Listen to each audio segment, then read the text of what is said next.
ইসলামী ভিডিওগুলা কেউ দেখে না, কেউ শেয়ার করে না, লাইক করে না, কমেন্ট করে না।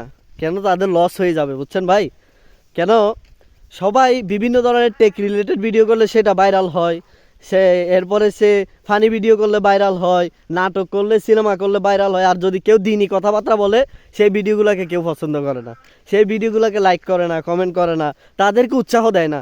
আরে ভাই, ইসলামিক চ্যানেলগুলো যদি হারিয়ে যায়, আপনার সমাজের অবস্থা কী হবে আপনি জানেন?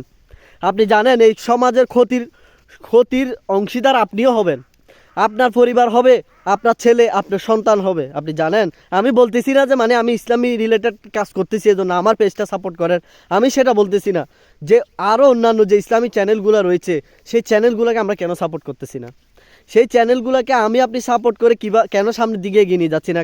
কেউ যদি ফানি ভিডিও করে, তার ভিডিও আমরা ভাইরাল করে দিচ্ছি। কারা ভাইরাল করতেছে? আপনি দেখে তো ভাইরাল করতেছি না। এটা ফেসবুক তো আর ভাইরাল করতেছে না, ফেসবুক অন্য সামনে নিয়ে দিচ্ছে, ঠিক আছে, কিন্তু এটা নিয়ে দিচ্ছে কেন? তার ভিডিওটা যার সামনে যায় সে দেখে কমেন্ট করার কারণে ফেসবুক ওই ভিডিওটা অন্যান্যদের সামনে নিয়ে যায়। তাহলে ইসলামিক ভিডিওগুলো তো ফেসবুক কারো সামনে নিয়ে যায় না। আমরা সেই ভিডিওগুলো যদি ধাক্কা না দিই, যদি সেই ভিডিওগুলো দেখতাম, তাহলে সেই ভিডিওগুলো কি ফরিয়ে তো যাইতো না, সেই ভিডিওগুলো কি ভাইরাল হতো না? সেই ইসলামিক চ্যানেলগুলো যারা চালাচ্ছে তারা কি উৎসাহের সাথে কাজ করতো না? করতো ভাই।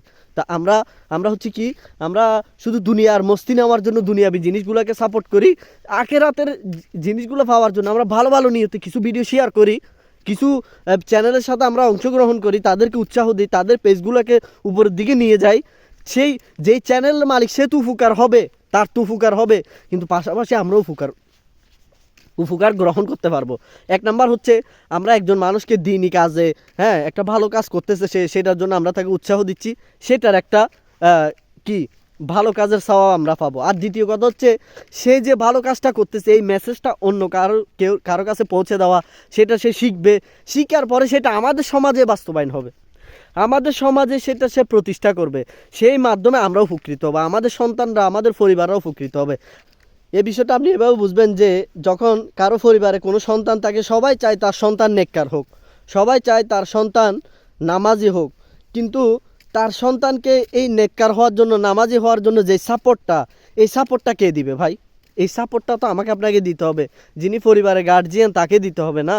তো আমরা এই সাপোর্টটা দেই না, এটা হচ্ছে আমাদের সবচেয়ে খারাপ দিক। আমাদের মুসলমানের আজকে অধঃপতনের মূল একটা কারণ হলো আমরা দিন থেকে দূরে সরে যাচ্ছি। যত দিন যাচ্ছে আমরা তত ইসলাম ধর্ম থেকে আমরা সরে যাচ্ছি। আমরা হচ্ছি রেডিমেড মুসলমান। আমরা কি মুসলমান? রেডিমেড মুসলমান। অর্থাৎ আমার বাবা মুসলমান ছিল, দাদা মুসলমান ছিল, তাদের অনুসরণে আমরাও মুসলমান হয়েছি, কিন্তু আমরা কাজে হাকিকত যে মুসলমানিয়তের কাজ, সেটা আমরা এখনো করতে পারি নাই। সেটা যে কোনো কাজে, আমি তো জাস্ট একটা উদাহরণ দিলাম, কেননা আমরা ফেসবুকে কাজ করি ইসলামী রিলেটেড ভিডিও নিয়ে, ঠিক আছে? এই ভিডিওগুলো কেউ দেখতে চায় না, ভিডিওতে ভিউ হয় কম। তাহলে এক সময় গিয়ে আমি এমনও দেখছি যারা ইসলামী ভিডিও নিয়ে কাজ করে তাদের আগ্রহ হারিয়ে গেছে। তারা যায় কি বলে ভাই ইসলামী ভিডিও মানুষ এখন দেখে না।